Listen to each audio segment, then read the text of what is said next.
प्रियदर्शनी इंदिरा महिला मंडळ कोपरगाव यांच्या संयुक्त विद्यमाने महात्मा गांधी जिल्हा चॅरिटेबल ट्रस्ट कोपरगाव येथे आयोजित करण्यात आलेल्या गोदाकाठ महोत्सवाला कोपरगावकरांचा पहिल्या दिवसापासूनच उत्स्फूर्त प्रतिसाद हा बघावयास मिळत आहे।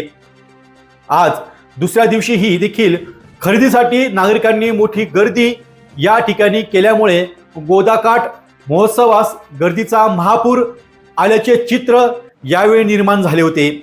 यावेळी आमदार आशुतोष काळे यांनी बचत गटाच्या स्टॉल धारकांशी व खरेदीसाठी आलेल्या नागरिकांशी संवाद देखील साधला आहे। 2 दिवसात मोठ्या प्रमाणात मालाची विक्री झाली असल्याचे स्टॉल धारकांनी यावेळी आमदार आशुतोष काळे यांना सांगितले आहे। गोदाकाठ महोत्सवाच्या माध्यमातून महिला बचत गटांना आर्थिक उत्पन्नाचे स्रोत उपलब्ध झाले असून दरवर्षीप्रमाणे याही वर्षी देखील महिला बचत गटांचा व नागरिकांचा गोदाकाठ महोत्सवाला उत्स्फूर्त असा प्रतिसाद मिळत आहे। गोदाकाठ महोत्सवास बचत गटाच्या वस्तू विक्रीसह शालेय विद्यार्थ्यांच्या नेतृत्व कलागुणांना अधिकाधिक वाव मिळावा या हेतूने देखील सांस्कृतिक कार्यक्रमाचेही आयोजन या ठिकाणी करण्यात आले आहे।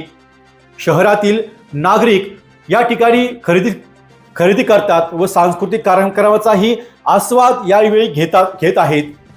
खरेदीसाठी प्रत्येक स्टॉलवर होत असलेली गर्दी पुढील 2 दिवसामध्ये गर्दीचा उच्चांक होणार असल्याचे या निमित्ताने दिसून येत आहे।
डी न्यूज वृत्तवाहिनी सामाजिक, शैक्षणिक, राजकीय, धार्मिक, सहकार, सांस्कृतिक, कृषी या सर्व चालू घडामोडींचा वेध घेणारी वृत्तवाहिनी डी न्यूज वृत्तवाहिनी, वेध वर्तमानाचा।